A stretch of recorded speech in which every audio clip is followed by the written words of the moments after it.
जब हमारी शादी हुई तो मैं 19 साल की थी। दुल्हन बने शादी के मंडप में बैठी थी और हमारी शादी भी अच्छे से हो गई। लेकिन फिर भी मेरा दिल जोरों से घबरा रहा था। जब मैं विदा होके अपने ससुराल गई तो मेरे सर पर जैसे आसमान ही टूट पड़ा जब मेरा पति मेरे पास आए और बोले, मैं तुम्हें अभी और इसी वक्त डिवोर्स देता हूँ। यह बात सुनते ही मेरे पैरों तले से जमीन निकल गई, क्योंकि वह तो मैं दुल्हन बनी बैठे अपने किस्मत को कोस रही थी। अपने किस्मत के साथ साथ मुझे अपने रिश्तों पर भी भरोसा नहीं रहा, क्योंकि वो मेरे साथ ऐसे कैसे कर सकते हैं। मैंने कभी सपने में भी नहीं सोचा था कि मेरे अपने ही मेरे साथ इतना बड़ा खेल खेलेंगे। मेरा नाम सलोनी है और मैं अपने मम्मी पापा के इकलौती बेटी थी और हम लोग अपने घर में बहुत खुश थे। अचानक से हमारे घर पर मेरी बुआ की बेटी रहने के लिए आ गई, जो कि उनका नाम मोना था।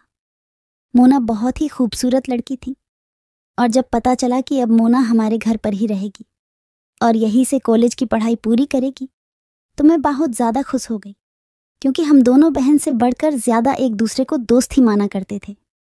इसलिए मोना के आने से मैं बहुत ज़्यादा खुश हो गई और मैंने पूछा, मोना बताओ, तुम्हारे मम्मी पापा कैसे हैं? सब ठीक तो है ना? उसने कहा, हाँ सब ठीक।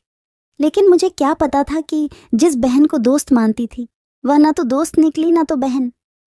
मुझे क्या पता था कि जिसे मैं इतना मानती थी वही मेरे लिए इतना तमाशा कर देगी। खैर, अभी तो हम दोनों बहुत खुश थे और खुशी से पागल होके एक दूसरे से बहुत सारे बातें भी की और न जाने कब हम दोनों को नींद आ गई। सुबह जब मेरी आंख खुली तो मैं मम्मी के साथ उनके कामों में हाथ बटाने लगी और काम भी खत्म हो गया और हम दोनों कॉलेज के लिए तैयार भी हो गए। आज हमारा कॉलेज का पहला दिन था। अक्सर पापा भी हमारे कॉलेज की तरफ से जॉब के लिए जाया करते थे। हम दोनों ने पापा के साथ ही कॉलेज के लिए निकल गए। जब हम कॉलेज में दाखिल हुए तो मोना के पास बहुत से लड़कियां फ्रेंड बनने के लिए आ गई। फिर मोना भी उन लोगों के साथ बिजी हो गई, क्योंकि मोना बहुत ही खूबसूरत लड़की थी, जो कोई भी उसे देख ले तो उससे दोस्ती करने पर मजबूर हो जाए। एल खैर, मैं तो उतनी खूबसूरत थी नहीं जो कोई मुझसे दोस्ती करे। सब लोग मुझे देखते ही मेरा मजाक बनाने लगते। मैं भी रोते हुए सबके पास से दूर चली जाया करती थी और एक किनारे बैठकर सोचती रहती थी, काश मैं भी थोड़ी खूबसूरत होती। अक्सर लोग मुझे देखते ही मोटी ही कहा करते थे। मोटी कह के मेरा मजाक उड़ाया करते थे। ऐसे ही करते करते मेरे कॉलेज की पढ़ाई पूरी हो गई। उसके बाद मेरे घर पर बहुत ही अमीर खानदान और रईस लोगों के घर से मेरे लिए रिश्ता आया। लेकिन मुझे क्या पता था कि मेरा यह रिश्ता कहाँ से कहाँ लाकर रख देगा। मैंने कभी सपने में भी नहीं सोचा था कि मेरे साथ ऐसा भी कुछ होगा। खैर, मेरे माँ और पापा दादी तीनों को ही यह रिश्ता पसंद आया और सब लोग इस रिश्ते के लिए तैयार भी हो गई और सब लोग बहुत ज़्यादा खुश भी लग रहे थे। मेरी माँ मेरे पास आई और कहने लगी, बेटा बहुत अच्छे लोग हैं, ऐसा रिश्ता बार बार नहीं मिलता। बहुत ही किस्मत वालों के लिए ऐसा रिश्ता अमीर खानदानों से आता है और लोग भी बहुत अच्छे हैं। वहां पर तुम बहुत ज्यादा खुश भी रहोगी। मैंने कहा, माँ, आपको जो ठीक लगे आप करें, मुझे इस रिश्ते से कोई ऐतराज नहीं है, क्योंकि मैं भी इस रिश्ते से बहुत ज्यादा खुश थी। ऐसा लग रहा था जैसे मैं खुशी से पागल हो जाएगी। मेरी माँ भी बहुत ज्यादा खुश थी और मैं खुशी से पागल होकर मोना के पास भागी भागी जा रही थी कि सबसे पहले अपनी शादी की खुशी मोना को बता देते हैं कि मेरी शादी बहुत ही अमीर खानदान में तय हो चुकी है। मैं भी इस रिश्ते से बहुत ज़्यादा खुश हूँ। लेकिन मोना है कहाँ? मैंने उसे सारी जगह खोज डाली, लेकिन मोना मुझे कहीं नहीं मिली। मैं भी बहुत ज़्यादा हैरान हो गई। आखिर मोना इस वक्त कहाँ जा सकती है? वो भी दोपहर के 12 बजे। मुझे बहुत ज़्यादा टेंशन होने लगी। टेंशन हो भी क्यों ना, मेरी बुआ और फूफा की बेटी थी, हमारे घर पर अपनी कॉलेज की पढ़ाई पूरा करने आई थी। ऐसे ही सोचते सोचते 2 घंटे के बाद मोना घर के अंदर दाखिल हुई और बहुत ज़्यादा खुश लग रही थी। मैंने पूछा, मोना तुम कहाँ गई थी? मैंने तुम्हें कहा, कहाँ नहीं ढूंढा, लेकिन मुझे कहीं नहीं मिली। पहले तुम यह बताओगी कहाँ थी? वो भी पूरे 2 से 3 घंटा बाद वापस आई हो। मोना भी मेरे पास आई और बैठ गई और कहने लगी, मैं भी बहुत ज़्यादा खुश हूँ और हमें तुमसे कुछ बताना है। मैंने कहा, ठीक है, चलो हमारे कमरे में बैठ के बातें करते हैं, क्योंकि मैं भी बहुत ज़्यादा खुश थी। मोना बोली, ठीक है चलो, फिर कमरे में चलते हैं और बैठ के आराम से बातें करते हैं। मैंने कहा, मोना बताओ, तुम क्या कहना चाहती हो? फिर मोना ने जो कहा उसे सुन के तो मेरे पैरों तले से ज़मीन निकल गई। मैंने कभी सपने में भी नहीं सोचा था कि मोना ऐसा भी कुछ कर सकती है। दरअसल मोना बता रही थी कि वह एक लड़के को पसंद करती है और उसी से शादी करना चाहती है। मैंने कहा, ठीक है, तुम पहले बुआ और फूफा से बात कर लो, फिर उसके बाद शादी के लिए रिश्ते को आगे बढ़ाया जाएगा। पहले तुम यह बताओ, लड़का है कौन और कहाँ का रहने वाला है और क्या नाम है उसका और करता क्या है? उसने बताया कि अभी तो फिलहाल मुझे कुछ भी नहीं पता है, हम दोनों बातें ही करते हैं और उसने कहा भी है कि तुम टेंशन मत लो, हम रिश्ता तुम्हारे घर खुद भेजवा देंगे। मैंने कहा, चलो ठीक है। फिर उसने पूछा, क्या तुम आज मुझे कुछ बताने वाली थी?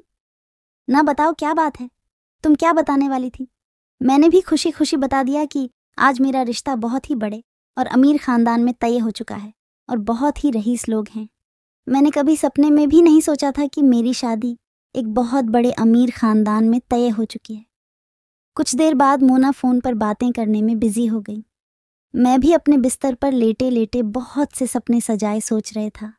थोड़ी देर बाद कब मुझे नींद आ गई, पता ही नहीं चला। जब सुबह आंख खुली तो मोना अपने बेड पर नहीं थी। मैंने सोचा लिया, इस वक्त मोना कहाँ जा सकती है।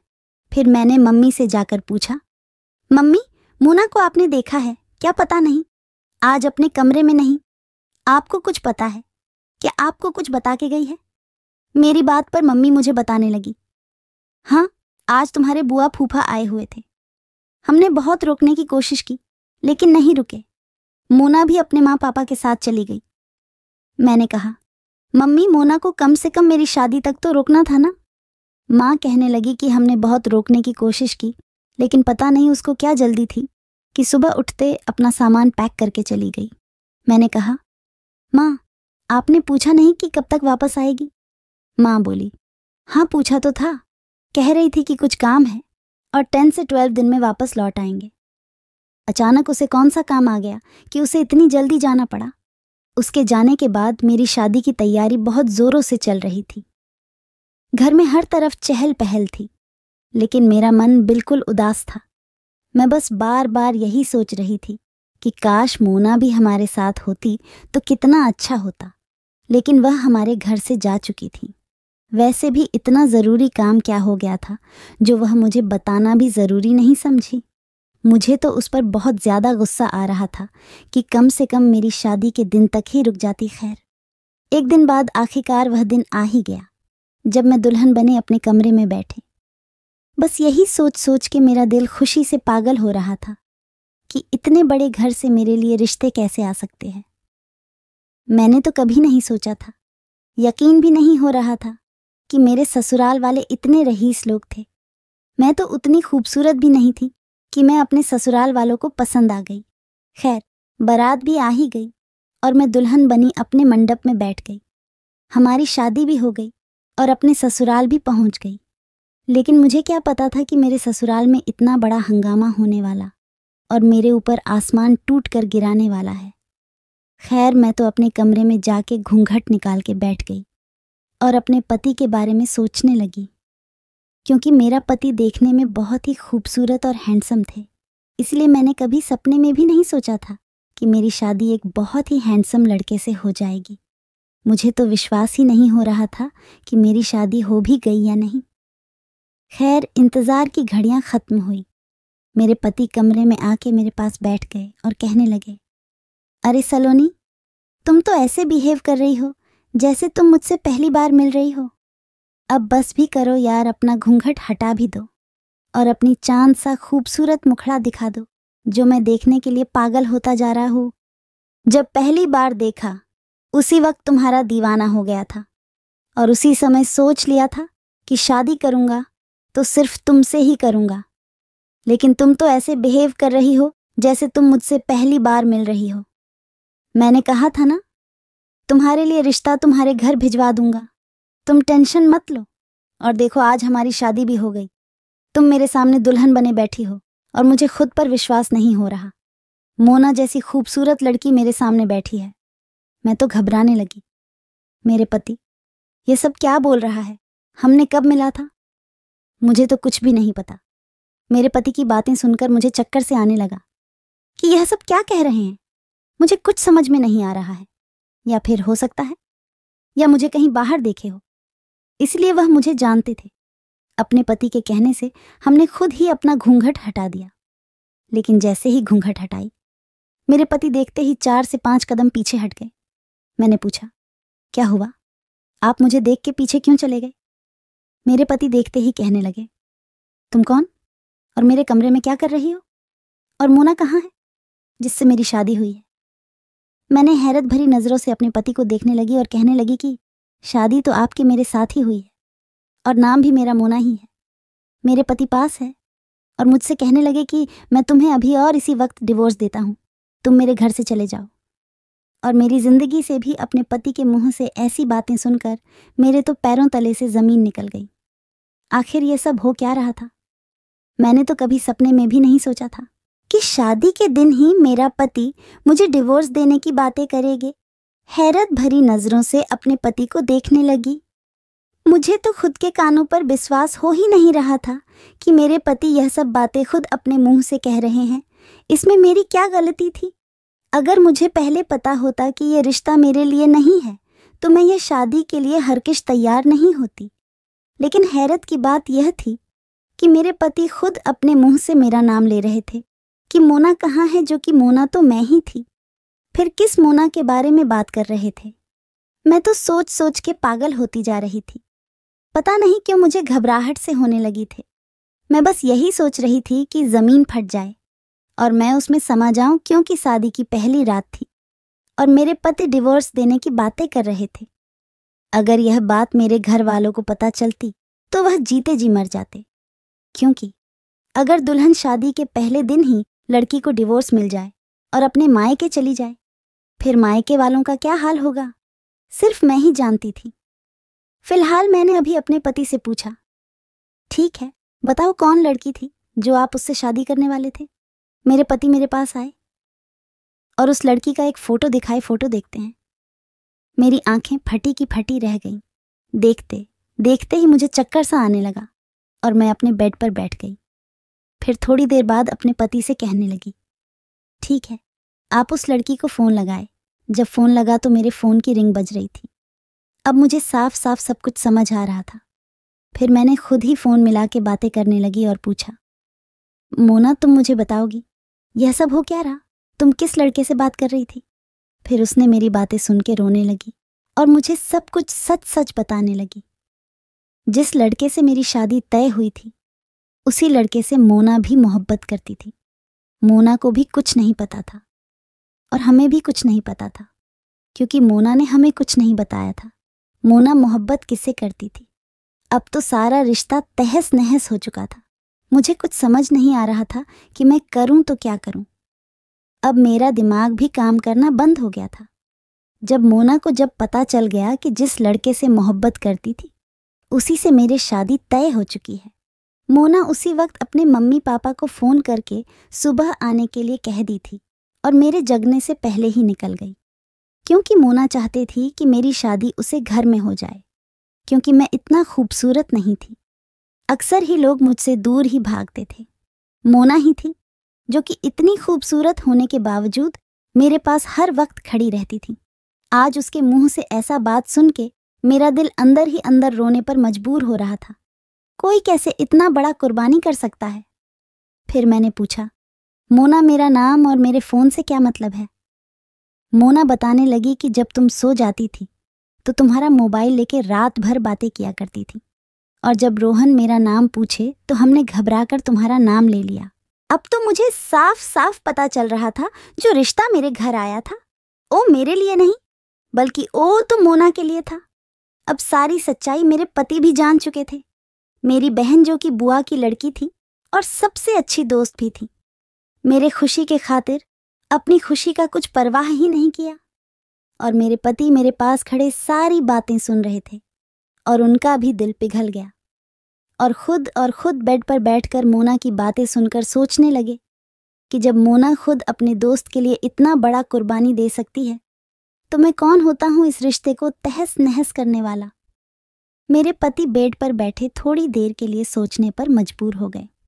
उसके बाद मेरे पति सामने खड़े होकर हाथ जोड़कर माफ़ी मांगने लगे और कहने लगे कि मुझे माफ़ कर दो, मुझे तुमसे ऐसी बात नहीं करना चाहिए था। पहले मुझे सारी बात जानने के बाद ही मैं कुछ अंजाम तक पहुंचता, लेकिन बिना कुछ सोचे समझे तुम पर इल्ज़ाम लगाते ही जा रहा था। मेरे पति भी 2 परिवार को बिखरने से बचा लिया और मोना भी सारी बातें फ़ोन पर सुन रही थी और सुनते ही सुनते पता नहीं कब उसने फ़ोन रख दिया, मुझे पता ही नहीं चला। थोड़ी देर बाद मेरी मम्मी का कॉल आया और मुझसे बातें करने में बिजी हो गई। पूछने लगी कि सब वहाँ पर ठीक तो है ना। मेरा दिल पता नहीं क्यों घबरा रहा है। मैंने माँ से कहा, हाँ सब कुछ ठीक है, आप फिक्र ना करें, आप आराम करें, मैं यहाँ बिल्कुल ठीक हूँ। फ़ोन रखते ही मैंने अपने पति से कहने लगी, मुझे माफ़ कर दीजिए, मुझे कुछ भी नहीं पता था। अगर पता होता तो मैं ऐसा बिल्कुल भी नहीं करती। मेरे पति मेरे पास आए और कहने लगे कि इसमें तुम्हारी कोई गलती नहीं है। अगर तुम्हारे जगह मैं भी होता तो शायद मेरे साथ भी यही सब कुछ होता। भगवान का भी शायद यही मर्जी था। मेरे पति अपने ज़िंदगी का हिस्सा हमें बना लिए और जब सुबह हुई तो हम सब बैठकर अपने परिवार के साथ बातें करने में व्यस्त हो गए और हम अपने परिवार में बहुत ज़्यादा खुश थे।